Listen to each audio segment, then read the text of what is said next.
এখন শোনো, মহান আল্লাহর হকের পরে আল্লাহ তোমার মাতা পিতারে যে কি গুরুত্ব দিছে, তোমার মা বাপ এখন তোমার কাছে কি পাওনা, এখন আল্লাহ পাক ডাইরেক্ট কোরআনে বলে, জোরে কোন সুবহানাল্লাহ। আল্লাহ বলে, وَقَضَى رَبُّكَ أَلَّا تَعْبُدُوا إِلَّا إِيَّاهُ وَبِالْوَالِدَيْنِ إِحْسَانًا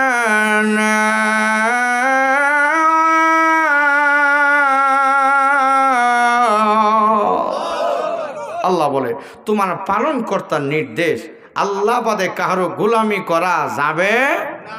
এরপরে আল্লাহ পাক বলছে, ওয়াবিল ওয়ালিদাইন ইহসানা, মাতা পিতার সঙ্গে সৎ ব্যবহার করো।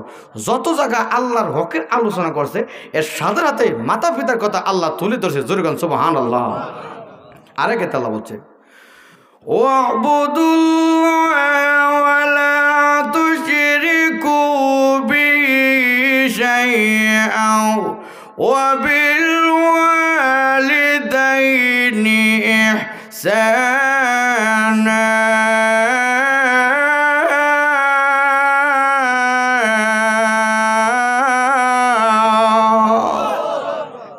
আল্লাহ বলো, আবুদুল্লাহ, আল্লাহর ইবাদত করো, ওয়ালা তুশরিকু বিহি শাইআ, এবং আল্লাহর সঙ্গে কাউকে শরীক করা যাবে না। এরপরে আল্লাহ বলছে, ওয়াবিল ওয়ালিদাইন ইহসানা, মাতা পিতার সঙ্গে সৎ ব্যবহার করো। আরেকে আল্লাহ বলছে, وَإِذْ أَخَذْنَا مِيثَاقَ بَنِي إِسْرَائِيلَ لَا تَعْبُدُونَ إِلَّا اللَّهَ وَبِالْوَالِدَيْنِ إِحْسَانًا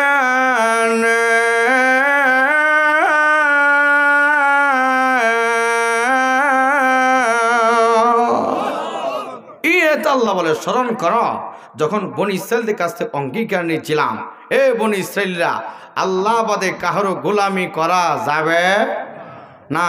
কিন্তু বনি ইসরাইলে দেখা যাচ্ছে কি আল্লাহরা বাদ দিয়া ফেরাউনের সাথে দেই, তারা বনি ইসরাইলরা মুসা আলাইহিস সালামকে জ্বালাই লিছে। এমন তারা দুষ্ট ছিল। একদিন এক উম্মত মুসা আলাইহিস সালামকে, হুজুর কোথায় যাচ্ছেন? আল্লাহর সঙ্গে কথাবার্তা বলার জন্য যাচ্ছি। তো শুনেন আমার একটা কথা, আল্লাহরে বললেন আমার ভবিষ্যতে কি বিপদ আছে এগুলো যেন আমি আগে জানি না লাইস। কেমন বাটফার দেখে, ভবিষ্যতে খবরটা জানি না তো, দেখ তোর ভবিষ্যতে খবর জানলে তোর জন্য বিপদ না হুজুর, আল্লাহরা বললেন। আচ্ছা, তো আল্লাহর সঙ্গে বলছে, আল্লাহ সলুমুদ্দি বলছে তার সামনে কি বিপদ আছে এগুলো জানতো। তো আল্লাহ বলছে তার একটা লাল গাভী আছে, গাভীটা আগামী শুক্রবারে মারা যাব। মুসা আলাইহিস সালাম খবর যে, সলুমুদ্দি তোর বড় একটা লাল গাভী আছে? জি। এই গাভীটা আগামীকে শুক্রবারে বলে মারা যাব। হ্যাঁ, আলহামদুলিল্লাহ। মুসা আলাইহিস সালাম, কিরে তুই তো ইন্না লিল্লাহ পড়ার দরকার, তুই আলহামদুলিল্লাহ কেন বললে? হুজুর আপনি বুঝছেন না। হুজুর বলে, বুঝছেন না? কেমন বুঝিন না? তো কি বুঝছি না? আগামীকাল বুঝবেন। আগামীকাল করছি কি? হ্যাঁ, আগামীকাল ও তারাইল বাজারি না গরুটা বেচ চালাইছে, বেচা টাকাই না কোনে। হুজুর ওই টাকা লইছি, গরু বেচ চালাইছি তারাইল বাজার, ওহন মরলে টাটা ভরবো তারাই লইস। আমি বাচ্চা গেছি কেমন বাটপার দেখেন। আচ্ছা যাক, হুজুর আল্লাহরে আবার বলবেন আর কোনো বিপদ আপদ আসেনি, দেখছেন নি বিপদে পাচ্ছি। আচ্ছা যাক, কেমন চালাক দেখেন। ঠিক আছে, আল্লাহকে বলছে, আল্লাহ তার আর কোনো বিপদ আছে? হ্যাঁ আছে, তার কিছু টাকা পয়সা আছে, এগুলো হারাই যাব। এগুলো কি হয়ে যাব? হারাই যাব। হ্যাঁ করছে কি বাড়িতে টাকার ফুটলা যাই না, বলছে হুজুর নেন টাকার ফুটলা আপনার হাতে দিলাম, হারলে আপনার দোষ। কেমন বাটপার দেখেন। এ কত গজব গেলে হুজুর হতে যাক, আমার হতে না। হুজুর এ ধরুন, হুজুর আমি জোরে বানালো, হুজুর বিসমিল্লাহ বলে লাগছে। আবার বলো হুজুর, আবার আল্লাহরে বলবেন কোনো বিপদ আপদ আসেনি। আচ্ছা, আল্লাহকে জিজ্ঞেস করলে, আল্লাহ তার আর কোনো বিপদ আপদ আছে? হ্যাঁ আছে। তারে বলবা আগামীকাল সে মারা যাবো। হে কেউ ইন্না লিল্লাহ, ওহন বলে ইন্না লিল্লাহ। ও হুজুর তাড়াতাড়ি আমার বাঁচান, হুজুর হুজুর হুজুরকে বলছিলাম না এই বিপদগুলো আসলো তোর মালে, এখন আইছে জানে, এখন আইছে জানে। কাজে মহান আল্লাহ পাক মাঝে মাঝে বান্দা বান্দিরে আফদ বিপদ দে, এগুলো মালে দিয়া বান্দারে আল্লাহ জানে হেফাজত করে। জোরে কোন ঠিক না বেঠে? যাক, এই মুসা আলাইহিস সালামরা অনেক জ্বালা যন্ত্রণা দিছে, এই জন্য এরপরে আল্লাহ বলছে ওয়াবিল ওয়ালিদাইনি ইহসানা, মাতা পিতার সঙ্গে আমরা নরম নরম না গরম গরম? জোরে কোন নরম নরম না গরম গরম? নরম নরম। আমার বাবারা ভাইয়েরা, মহান আল্লাহ রাব্বুল আমিন এই আদেশ দিয়েছে, এত গুরুত্ব কেন? ভাই, মহান আল্লাহ রাব্বুল আমিন হকের উপরেই মাতা পিতার হকের এত গুরুত্ব আল্লাহ রাব্বুল আমিন দিয়েছে। সাহাবী জিজ্ঞাসা করলো, ওগো আল্লাহর নবী, আমার কাছে সবচেয়ে সৎ ব্যবহার পর উপযুক্তকে? আল্লাহ রসুল বলেছে সুম্মা উম্মুকাম, তারপর করব কার? সুম্মা উম্মুকাম, তারপর করব কার? সুম্মা উম্মুকাম। চতুর্থবার বলছে সুম্মা আবুকাম। বাবার কথা একবার, মায়ের কথা তিনবার। জোরে কোন কতবার? মায়ের কথা তিনবার কেন? মহান আল্লাহ কোরআনে তিনবার বলেছে, হাদিসে তিনবার বলেছে। মা তিনটি জায়গায় ভীষণ কষ্ট করেছে। প্রথম কষ্ট হইল মার গর্ভে যখন সন্তান যায়, মার বমি হয়, বমি হলে খাবারগুলো বের হয়ে যায়, মা খাবার খেতে পারে না, স্বাস্থ্য নষ্ট হয়ে যায়, দিনে দিনে শুকিয়ে যায়। যুবক রে, সন্তান যখন গর্ভে বড় হয়, মার কষ্ট কমে না, বাড়ে, দিনে দিনে বাড়ে। মা কাজকর্ম করতে পারে না, আস্তে আস্তে চলাফেরা করে, হাঁটাহাঁটি করে। ও যুবক, তুমি আমি যখন পেট ভরে খেয়ে ফেলি, খাবার খাইলে তখন দেখা যায় গ্যাস্ট্রিকের ট্যাবলেট খাই, ঠান্ডা খাই, আরো কত কিছু খাই। যুবক রে, মা একদিন নয়, এক সপ্তাহ নয়, এক মাস নয়, কমপক্ষে 10 মাস 10 দিন মা গর্ভে ধারণ করে, ঠিক না বেটি? ও যুবক, 2 নম্বর কষ্ট হইল মা তখনই প্রসব বেদনা শুরু হইলি, ওই মা তখনই জ্ঞানীরা বলে এক একটা প্রসব বেদনা এমন কষ্ট, 70টা তলোয়ার দিয়ে আঘাত করলে যে কষ্ট, এর চেয়ে বেশি কষ্ট মার একটা প্রসব ব্যথা। আল্লাহু আকবার। যুবক রে, এই মারে কষ্ট দিও না। এই মা যে কি কষ্ট করছে আল্লাহ কোরআনে বলেছে। মা প্রসব ব্যথা শুরু হয়ে গেলি, জমিনে অজ্ঞান হয়ে যায়, তোরা কারা রে? আমারে হাসপাতাল লয়া যা, আমি বাঁচবো না, আমি আর মনে সহ্য করতে পারি না। আপনি আমার মাথা ব্যথা হলে, পেটে ব্যথা হলে কত ট্যাবলেট খায়, কত কিছু খায়। মা জমিনে কইরার বলে তোরা আমার হাসপাতাল লইয়া যা। ও যুবক, এই অবস্থা মা হারে হারে কষ্ট করে। 3 নম্বর কষ্ট হইল মা সন্তান জন্ম দিয়া, মার দায়িত্ব শেষ না। দেখবেন শিশু বাচ্চা সারা রাত সজাগ থাকে, দিনের বেলা ঘুমায়, রাতের বেলা সজাগ। মা ঘুমায় না, কেন ঘুমায় না? আমি ঘুমায় গেলে আমার কলিজার টুকরা এই সন্তান প্রস্রাব করবে, বমি করবে, পায়খানা করবে। আমি যদি ঘুমায় যাই, আমার কলিজার টুকরার ঠান্ডা লাগবে, ঠান্ডা লাগবে।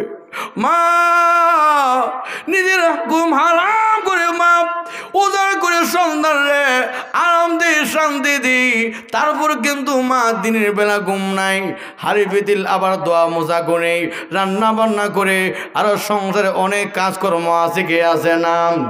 এর নাম হলো মা। বাবা ঘুমায়, ভাই ঘুমায়, বোন ঘুমায়, একজন ঘুমায় না, ওনার নাম হইল মা। ওনার নাম কি? আমেরিকার এক খ্রিস্টান যুবক মাকে বলল, মা আপনার মাথার মধ্যে চুল নাই, চোখ নাই, চামড়াগুলো সাদা হয়ে গেছে, আপনাকে অনুষ্ঠানে নিয়ে আমি যেতে পারি নাই, আপনি আমার সঙ্গে কোথাও যাবেন না। কথাটা আমার কলিজায় লেগে গেল। মা তখনই একটা শেষ চিঠি লেখে যায়, রে আমার কলিজার টুকরা, তুই আজকে এই কথা বলছ। আমি মা তখনই কেন আজকে চুল হারাইলাম, চামড়া হারাইলাম, চোখ হারাইলাম? ও সন্তান, আমি তোমাকে বাসায় রেখে কোথাও গিয়েছিলাম, এসে দেখি ঘরের মধ্যে আগুন লেগে গেছে। আমি মা তখনই আমার এই মাথার চুলের চিন্তা করি নাই, আমার চামড়ার চিন্তা করি নাই, চিন্তা না করে আমার কলিজার টুকরাকে আমি বের করে আনলাম। বের করে আনতে গিয়া আমার চামড়া হারাইলাম, মাথার চুল হারাইলাম। এরপরে ডাক্তার চিকিৎসা করা বলে, ডাক্তার বললো এই সন্তানের চক্ষু চলে গেছে। আমি মা তখনই আমার 2টা চক্ষু তোরে আমি দিয়া দিছি রে। আমি মা অন্ধত্ব হিসাবে আমি গ্রহণ করিনি। আজকে তুই আমার এই কথা বললি, আমার কলিজায় লাগা গেছে রে বাবা। বাবা রে, তুই সুখে শান্তিতে থাক। এই চিঠি লেখা মা গাড়ির নিচে বইরা আত্মহত্যা করছে। যুবক, ওই করুণ কাহিনী তো জানে না, জেনে না। আরে মার করুণ কাহিনী শুন না, এখন মাথা দেওয়ালে লাগা, ওয়ালে লাগা আর কান্দে। আমি অন্যায় করেছি, অপরাধ করেছি।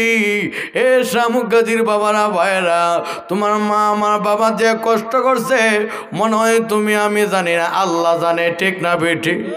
তাহলে এই মা বাবারে কষ্ট দেওয়া যাবে? আল্লাহ নবী, রহমতের নবী, মায়ার নবী, নবীজি দুনিয়াতে এসে বাবা পাল্লাই 6 বছর গাড়ি মক্কার এমন মাঠ, ছোট্ট ছোট্ট বাচ্চারা খেলাধুলা করে। বিকালবেলা অনেকের আব্বু আম্মু গুড়া দিয়া ওর দিয়া গেল, সবাই লাফালাফি দৌড়াদৌড়ি করে। নবীজি খেলাধুলা পছন্দ করে না, মাঠের এক কোনা বসে আছে। সবাই যখন দেখতেছে প্রত্যেক আব্বু আম্মু গুড়া দিয়া উড় দিয়া মজা নিয়ে আসলো, আব্বু ডাকে, আম্মু ডাকে। সবার মনের মধ্যে আনন্দ, নবীর মনের মধ্যে কষ্ট লেগে গেল। নবীর বাবা নাই, বাবা দিয়ে আসে না, কারে বাপ বলে ডাকবে? আল্লাহ নবী কান্না শুরু করে দিচ্ছে। এক যুবকের মায়া লেগেছে। ওই যুবক আমেনাকে খবর দিল, আমেনা রে, মুহাম্মদ জানে কে মারলো, কে গালি দিল, যাও নাম। আমেনা ধরতে ধরতে রেজে, এ ও মুহাম্মদ, কে মারলো, কে গালি দিল? আল্লাহ নবী, রহমতের নবী, মায়ার নবী বলল, মা কেউ আমাকে মানে নাই, কেউ গালি দেই নাই।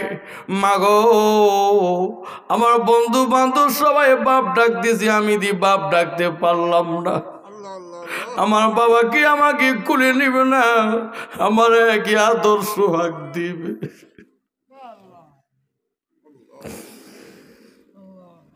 মা, আমার আব্বু কি আমাকে কুলে নেবে না? করে মহান আল্লাহ সব কিছু সৃষ্টি করলেন। ওই নবীজি আব্বু দেখে নাই, যার শিশুকালে বাবা মারা গেছে, সে বুঝে কত কষ্ট। আল্লাহ নবী কান্দি, মাগো আমার তো মনে চায় প্রাণ বলে আমি আব্বু ডাকবো, আমি আমার আব্বুর কুলে উঠবো, আমাকে আদর দিবে, আমাকে ভালোবাসা দিবে। আমেনা কান্দে, বাবা আমার বুকে আই, তোর বাবা থাকলে এত আদর দিত, সোহাগ দিত রে বাবা। এত সুন্দর যারা দুশ্মনের মুখ ঠান্ডা হয়ে যাইবে।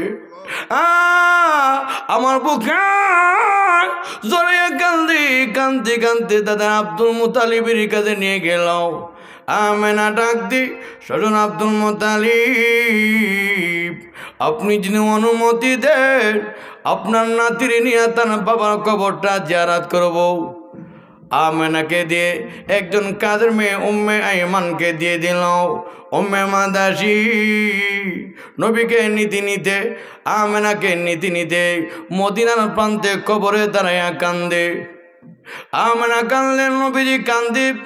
কবরে জিয়ারত করা বোধে রাস্তার মধ্যে আবুয়া নামক স্থানে আমেনা ক্লান্ত হয়ে যায়, অসুস্থ হয়ে যায়। আমেনা ওসিয়ত করে, উম্মে মাদাসি মনে হয় আর বাঁচবো না। এই কথাটা নবীজি শুইনা লাইছে। মা গো, আপনি কি বললেন?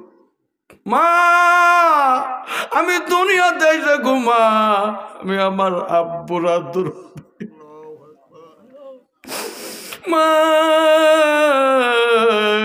বাবা না থাকলে মার কাছে আশ্রয় পাই, এমন এতিমের এতিম। ও মা, আব্বু নাই, আমি কারে বাপ বলে ডাকবো, মা বলে কারে ডাকবো? আপনি যদি চলে যান আমার কে না গায়া খাওয়াবে গো মা, মা গো আল্লাহর জমিনের মধ্যে মনে আমার মতন অসহায় এতিম আর কেউ নাই। বাবা কান্দিস না, আল্লাহর হুকুম হয়ে গেছে, আল্লাহর ফায়সালা হয়ে গেছে। আমার আশা ছিল তোরে আদর করবো, সোহাগ দেব, ভালোবাসা দিব। 6 বছরে আমেনা চিরদিনের জন্য বিদায় হয়ে যায়। আল্লাহ নবী 6 বছরের মা হারান, দুনিয়াতে আসার আগে বাবা নাই। আল্লাহ নবী দাদা আব্দুল মুতালিবের কাছে পৌঁছে গেল। দাদা আব্দুল মুতালিব তাকায় দেখে নবীজির চেহারা লাল বর্ণ হয়ে গেল। ওই যুগের ইহুদি আলেমের কাছে নিয়ে গেল, হুজুর আমার নাতির ফু দিয়া দেন। ইহুদি আলেম একবার কিতাবের দিয়ে তাকা, আর একবার নবীজির চেহারা মুবারকের দিয়ে তাকা। সুবহানাল্লাহ কোন ইহুদি আলেম জবাব দিই, আব্দুল মুতালিব রে, এই নাতি সাধারণ নাতি না। ওই নাতির যদি ফুদে আমি ইহুদি আলেম ধ্বংস হয়ে যাইব। আল্লাহু আকবার। ও আব্দুল মুতালিব ওই নাতি কুল কায়নাতের নবী, নবী কুলের সম্রাট, যার উসিলা করে আল্লাহ সব কিছু সৃষ্টি করলি, নাকিরি নবী, শেষ নবী। এই নবীর আমি ফু দিতে পারবো? তবে একটা কথা বলে দেই, নবীজির তুতু মুবারকের মধ্যে মুজিজা আছে। এই তুতু মুবারক যদি নবীজির চেহারার মধ্যে মালিশ করো, আমার মহান আল্লাহ শেফা দান করে দিবে। সঙ্গে সঙ্গে তাই করলো। আমার নবীজির তুতু মুবারক চেহারার মধ্যে মালিশ করার সাথে সাথে মুহূর্তের মধ্যেই ফুলাভাব আল্লাহ রসুলের চেহারা সুস্থ হয়ে গেছে। যেরকম সুবহানাল্লাহ। এই জন্য নবীজি বলেছে, উম্মতেরা রে, এই মাতা পিতার সঙ্গে খারাপ ব্যবহার করা যাবে। আল্লাহর নবী যখন রমজান মাসে প্রথম সিঁড়িতে পা রাখলেন, আমিন বললেন। দ্বিতীয় সিঁড়িতে যখন পা রাখলেন, আমিন বললেন। তৃতীয় সিঁড়িতে যখন পা রাখলেন, আমিন বললেন। সাহাবা কেরাম জিজ্ঞাসা করলো, ইয়া রাসূলুল্লাহ, ইয়া হাবিবাল্লাহ, নবী গো জীবনে এমন করতে দেখি নাই, কারণ কি? আপনি যখন মিম্বরে প্রথম সিঁড়িতে পা রাখলেন, আমিন বললেন। দ্বিতীয় সিঁড়িতে পা রাখলেন, আমিন বললেন। তৃতীয় সিঁড়িতে পা রাখলেন, আমিন বললেন, কারণ কি? আল্লাহ নবী জবাব দিই, এ সাহাবীরা শুনো, এই মুহূর্তে জিবরাইল আলাইহিস সালাম আমার কানে কানে বদ্ধ করে গেছে। এখন নবীজি যে সমস্ত লোকগুলো রমজান মাস পায়া গুনাহ মাফ না করতে পারে তারা ধ্বংস হোক। আমি বললাম আমিন, অর্থাৎ তাই হোক। দ্বিতীয় সিঁড়িতে যখন পা রেখেছে, জিবরাইল কানে কানে বদ্ধ দিয়েছে, নবী গো যে সমস্ত লোকগুলো মা বাপ একজন অথবা উভয়জনকে পেয়ে তাদের খেদমত করে জান্নাতে হইতে পারল না, এরা ধ্বংস হোক। আমি বললাম আমিন, অর্থাৎ তাই হোক। তৃতীয় সিঁড়িতে যখন পা রাখলাম, জিবরাইল কানে কানে বদ্ধ করেছে, আমার নবী যে সমস্ত উম্মত আপনি নবীর নাম মুবারক শুনছি দরুদ পড়ল না, তারা ধ্বংস হোক। আমি বললাম আমিন, অর্থাৎ তাই হোক। যেরকম ঠিক না বেঠি আমার ভাই? তাহলে আসুন, এই জন্য আল্লাহর নবী যখন প্রথম শীতে পা রাখলেন, নবীজি আমিন বললেন। অর্থাৎ যারা রমজান মাস, এই যে সামনে রমজান মাস আসতেছে, ঠিক না ঠিক? দেখেন এই রমজান মাস মুসলমানের জন্য রহমতের মাস, ঠিক না ঠিক? এ ভাই, হইতে পারে জীবনের শেষ মাহফিল, শেষ আমল এই রমজান মাসের আগে আগে আমার নবী দোয়া করছে, আল্লাহুম্মা বারিক লানা ফি রজব ওয়া শাবান ওয়া বাল্লিগনা রমাদান। আরে ভাই, এর রমজান আসার আগে আগে আমরা প্রস্তুতি নিব। কি প্রস্তুতি? এর আগে আমরা আল্লাহর সাহায্য প্রার্থনা করতে হবে, আল্লাহর দয়া মায়া চাইতে হবে, ঠিক না ঠিক?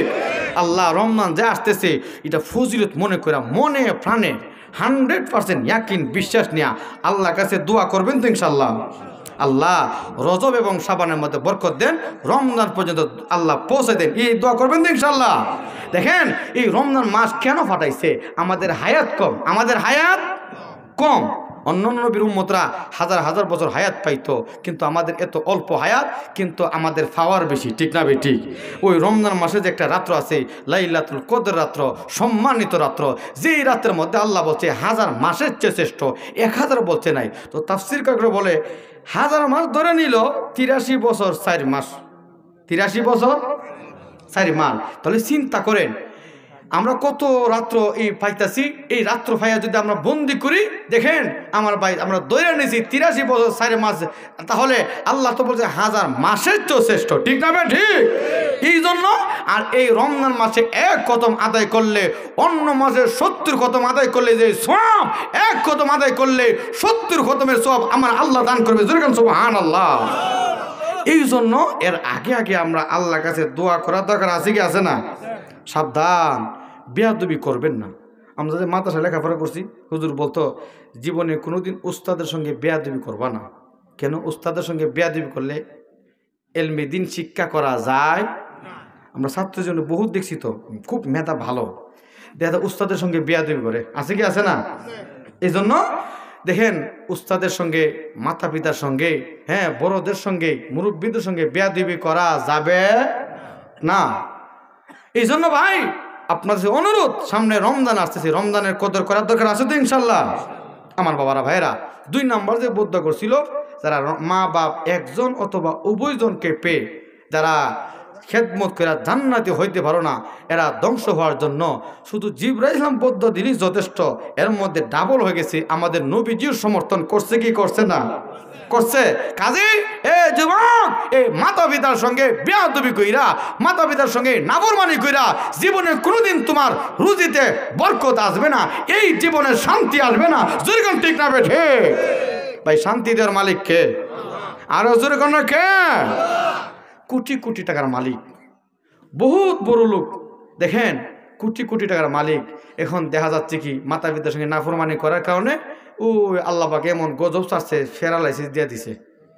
এখন এই রুমের মধ্যে ছেলেও জানা, বউ জানা, মেয়েও জানা, একটা কাজের বুয়া দিয়া কিছু খাবার দে, আর লোকটা শেষ পর্যন্ত পাগল হইয়া মারা গেছি। এ ভাই, মা বাপ বড় আপনার জন্য রহমত, ঠিক না ভাই? ঠিক। এই মাতা পিতার সঙ্গে বেয়াদবি করা যাবে। এই জন্য রসুল বলছে 3 ব্যক্তি দোয়া কবুল। কয় ব্যক্তি? মুসাফির দোয়া করলে দোয়া কবুল হয়। মা বাপ সন্তানের জন্য বন্ধুগুলি বৃথা যেতে পারে, মাতা পিতার দোয়া বৃথা যেতে পারে আমার ভাই।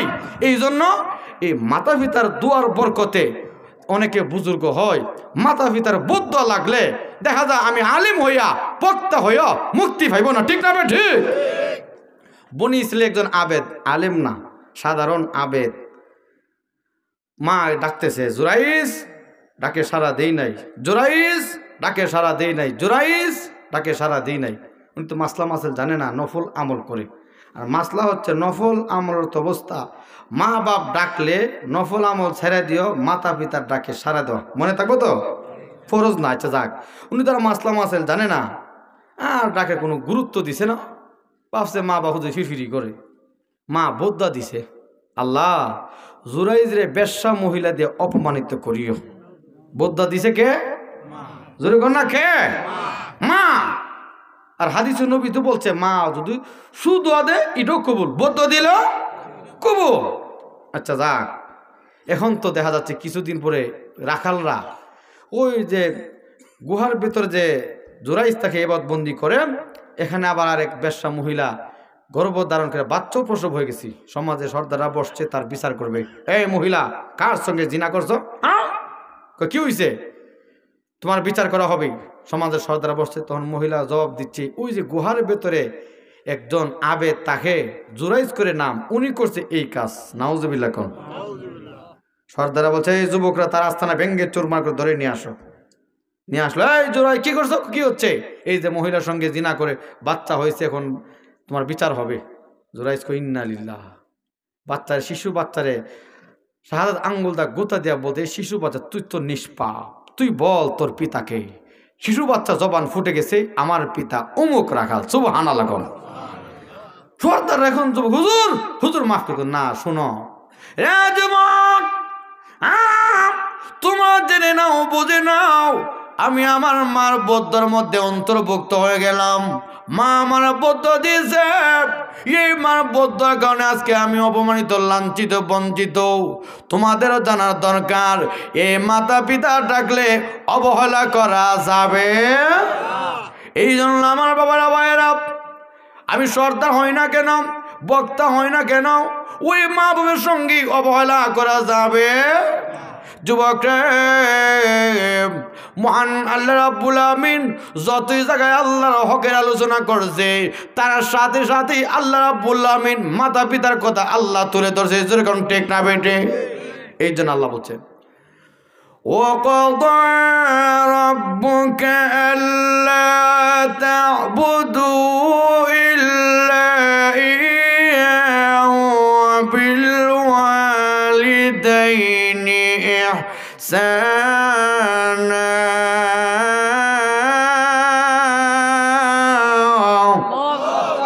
আল্লাহ বলে তোমার পালনকর্তার নির্দেশ, আল্লাহ বাদে কারো গোলামি করা যাবে না। এরপরে আল্লাহ মাতা পিতার ওই বান্দার হকের আলোচনা করছে। আল্লাহ বলছে ওয়াবিল ওয়ালিদাইনি ইহসানা, মাতা পিতার সঙ্গে আমরা সৎ ব্যবহার করব, এই নির্দেশ দিয়েছেন কে? আল্লাহ। আরো জোরে কোন কে? আল্লাহ দিছি। ইম্মা ইয়াবলুগান্না ইনদাকাল কিবরা আহাদুহুমা কিলাহুমা। আল্লাহ রাব্বুল আলামিন বলেন, মা বাপ একজন অথবা উভয়জন যদি বার্ধক্য অবস্থা তোমার কাছে পৌঁছে, যুবকরা, মহান আল্লাহ রাব্বুল বলেন উফফি ওয়ালা তানহারহুমা, মা বাপকে উফ শব্দ ব্যবহার করা যাবে। উফ শব্দের ব্যাখ্যা কি? আব্বা আম্মার খেদমত করতে করতে, মনে করেন আপনার পাঁচ ভাইয়ের মধ্যে 4 ভাই খেদমত করে না, আপনি করেন, ও আপনার মধ্যে একটা বিরক্তি ভাব, এই বাপটা যেন মা বাপ না বোঝে। ঠিক না বেটি? আমার ভাই, যেমন কর্ম তেমন ফল। যেমন কর্ম, আমি আমার আব্বা আম্মারে করলে দুনিয়ার আত্মীয় স্বজন দেখুক আর না দেখুক, আল্লাহ তো দেখে। আমি আল্লাহ দেখিনি? এটা ফজিলত বুঝেন, পরবর্তীতে আমার ছেলে মেয়ে আমার খেদমত করব। এটা ফজিলত বুঝেন, আমি আমার আব্বা আম্মার খেদমত করলাম, আব্বা আম্মা আমার জন্য দোয়া করব। ঠিক না বেটি? এই দোয়ার 100 নয়, ওই ছেলে মেয়ে করবে। এই দোয়ার বরকত হয় আমার আল্লাহ ধন সম্পদে আল্লাহ বরকত দিবে। সুবহানাল্লাহ। আমি বরকত বুঝছেন, কোটি টাকার মালিক, আল্লাহ আমার কিডনি নিচ্ছে গা, আল্লাহ আমার গজব দিয়ে দিছে, প্যারালাইসিস রোগ দিয়েছে, ক্যান্সার। এই যে কিছুদিন এক লোক বললো কয়েক কোটি টাকার মালিক, ক্যান্সার রোগ হয়ে গেছে। এক একটা ইঞ্জেকশন বলে 15 লক্ষ টাকা। কত লক্ষ টাকা? কয়েক কোটি টাকা এখন পথের ভিখারি। এগুলো করে কে ভাই? আরো জোরে কোনো কে করে?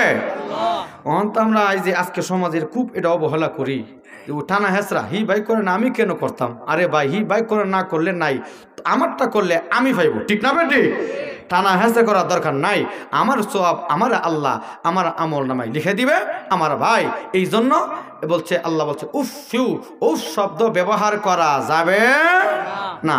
আচ্ছা, মা বাপ যে শৈশব করলে আপনি আমারে এই ফর্সা ভাইয়া না ফুরিসা করছে, হেরা ঘৃণা করছে? ঘৃণা তো করে নাই। আরো কত বমি করে, কত ডাক্তার কাছে, এমনকি ঋণগ্রস্ত হয়েছে। এ ভাই, তো আব্বা আম্মারে যদি সেবা যত্ন করতে গিয়ে আপনি আমার ঋণগ্রস্ত হই, এতে আপত্তি নাই। আল্লাহ পাক শূন্য থেকে কোটিপতি বানাইতে পারে কি পারে না? আপনার আমলও না দিল, আপনার ছেলেরা সৌদির পড়াইছেন, ব্যবসা বাণিজ্য দিচ্ছেন, এটা তো আল্লাহ বরকত দিয়া বড় লোক বানাইতে পারে কি পারে না? পারে। একটু ধৈর্য ধরেন। আমরা মনে হচ্ছে মা বাপরে না কইরা উমুক ভাই চিকিৎসা করছেন, আমার চিকিৎসা করে টাকা পয়সা যেতেছে, এই দিক দিয়ে গেল, পরবর্তীতে আল্লাহ দিতে পারেনি? পারে। এই বিশ্বাস রাখেন আমার ভাই। এরপরে আল্লাহ বলছে ওয়ালা তানহারহুমা, যুবকরা, মা বাবা কি ধমক দেওয়া যাবে? আমরা অনেক সময় আত্মা ফিরফিরি করো না, এই কথা বলিনি? সাবধান। রসুল বলছে আব্বা আম্মার বয়স যখন বেশি হয়ে যায়, খিটখিটের মিজাজ হয়। ঠিক না? ঠিক। মুরব্বীরা বেশি কথা বলে, মা বাপ কথা বলে। ওই যে শিশু বাচ্চা দেখেন, এক লোক বলল বাজান, ওই যে গাছের আগার মধ্যে কি ফাঁকি? এটা আব্বু, এটা কাক। দ্বিতীয়রা বললো এটা কি বাজান? কইটা কাকটা। তৃতীয় বললো এটা কি? কত ফিরফিরি করো না। বাপের কষ্ট লেগে গেছি। বাজান, তাকের উপর দেখে একটা খাতা আছে, আনছে, এই দেখো তুমি শিশুকালে বলছিলা 15 বার আব্বু এটা কি? আমি বলছি কাক। যতবার বলছো আমি ততবার তোমাকে আদর সোহাগ দিছি। সুবহানাল্লাহ। ও ভাই, আর আপনি আব্বা আমার ধমক দেন? বৃদ্ধ বলেন, বুড়া বলেন, সাবধান, এই কথা বলে আখ্যায়িত করবেন না। এটা কলিজা আঘাত লাগে। এ ভাই, রসুল বই লাগে সেই খিটখিজির মিজাজ হয়ে যায়, এমনকি ওই বাচ্চার স্বভাব হয়ে যায়। এই বাচ্চা অনেক সময় দেখা যায় এই জেন তেন খাবার খেতে পারে না, ফল ফ্রুট, আপেল আঙ্গুর, মানে দেখা যায় নরম খাবার। মা বাবার কি চাহিদা, এই খোঁজ খবরটা নিয়েন আমার ভাই। এই খোঁজ খবরটা নিলে আপনার ধন সম্পদ কমবে না। আব্বা আম্মার খাওয়াইতে গিয়া খরচ হইলে আল্লাহ এই খরচের অনুযায়ী আল্লাহ রুজিতে বরকত দিবে, ঠিক না বে ঠিক? এরপরে আল্লাহ বলছে وَقُلْ لَهُمَا قَوْلًا كَرِيمًا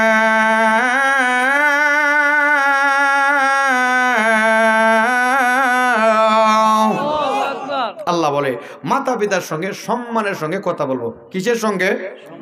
সম্মানের সঙ্গে। এই কথাটা বলছে কে? আল্লাহ।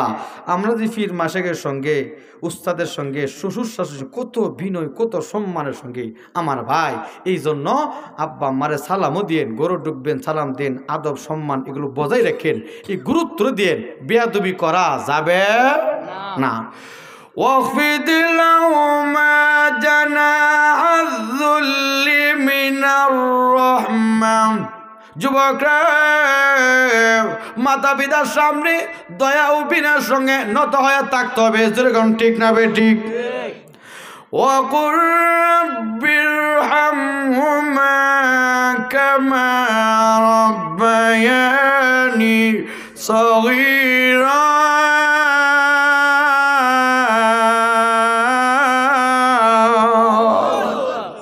এই মাতা পিতার জন্য এই দোয়াটা করার দরকার আছে কি আছে না? আমরা কিন্তু বলি হুজুর আজকে 3 তারিখ আমার আব্বা আম্মার মৃত্যুবার্ষিকী জায়েজ নাই। ইসলাম জুলুম করে না। মনে করেন ধরেন 3 তারিখে আপনার আব্বা মারা গেছে, আমরা তো সমাজে ধরে নেই 3 তারিখে খাওয়ান করতেইব। না না না, খাওয়ান করতেইব, এটা কিন্তু ফরজ না, ঠিক না বেটি? এখন দেখা যায় আপনি বিদেশ যাবেন বা ডাক্তার এমন রোগ হয়েছে আজকে ডাক্তার কাছে না গেলে মরে যাবেন গা।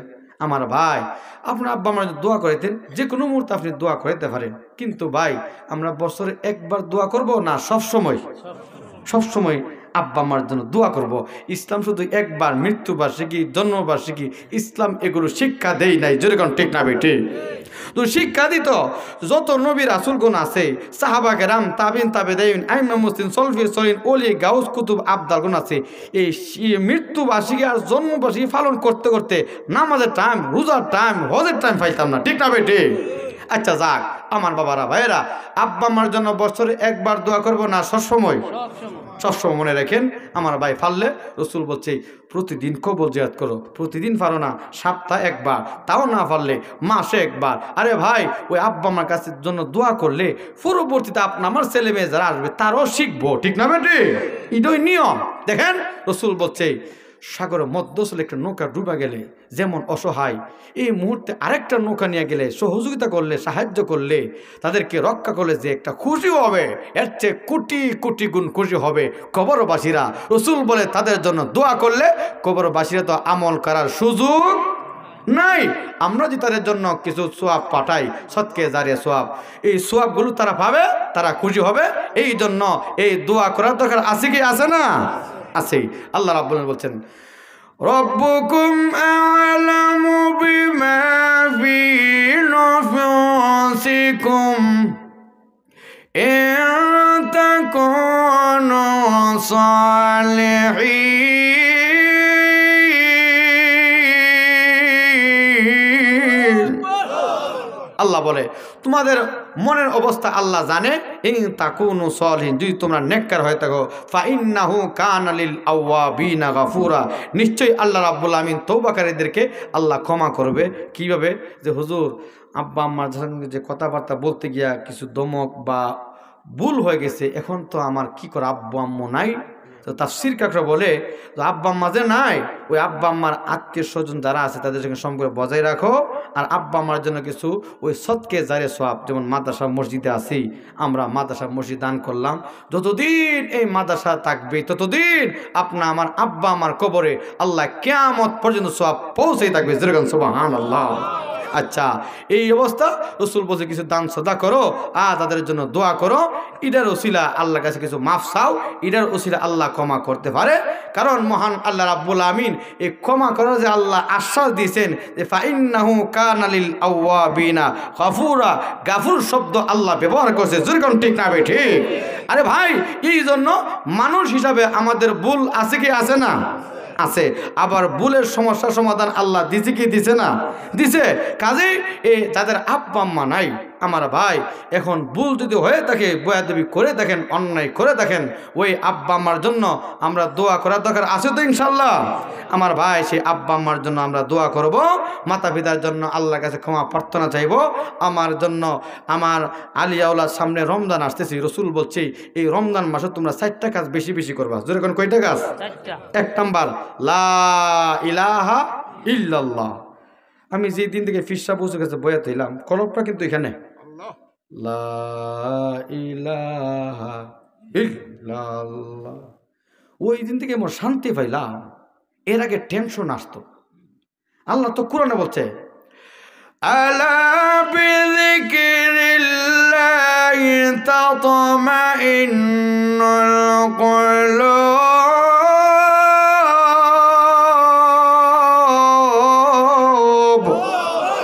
আল্লাহ বলে তোমরা শান্তি চাও, এই কলবটা একমাত্র আল্লাহ জিকিরে দা শান্তি অনুভব করে। যেরকম সুবহানাল্লাহ। এই জিকির করবেন তো ইনশাআল্লাহ। 2 নাম্বার ইস্তিগফার, বেশি বেশি আল্লাহর কাছে ইস্তিগফার করবেন, নিজের জন্য ক্ষমা চাইবেন, আমাদের কবরবাসীদের জন্য ক্ষমা চাইবেন। আস্তাগফিরুল্লাহাল্লাযী লা ইলাহা ইল্লা হুয়াল হাইয়ুল কাইয়্যুম আতুবু ইলাইহি। হাঁটতেছেন, বসে রইছেন, এই বেশি বেশি ইস্তিগফার করবেন তো ইনশাআল্লাহ। 3 নাম্বার আল্লাহর কাছে জান্নাত চাওয়া। যেরকম কি চাওয়া? 4 নাম্বার আল্লাহর কাছে জাহান্নাম থেকে এই পানা চাওয়া। আল্লাহ আমাকে জাহান্নাম থেকে রক্ষা করুন, আমাদের আলিয়াউলাদ যারা আছে তাদেরকে রক্ষা করুন। এই দোয়া করবেন তো ইনশাআল্লাহ আমার ভাই। কারণ জাহান্নামের আগুন আল্লাহ পাক রমজান মাসের উসিলা করে, বরকত মাসের উসিলা করে জাহান্নামের আগুন আল্লাহ বন্ধ করে রাখে আর জান্নাতের দরজা খুলে রাখে। এই জান্নাতের জন্য সবসময় নিজের জন্য দোয়া করবেন, কবরবাসীদের জন্য দোয়া করবেন, আর জাহান্নাম থেকে পানা চাইবেন, নিজের জন্য মুক্তি চাইবেন, আমাদের কবরবাসীদের জন্য আমরা মুক্তি চাইব। যেরকম ঠিক না বেটি। আল্লাহ রাব্বুল আমিন আমাকে এবং আপনাদেরকে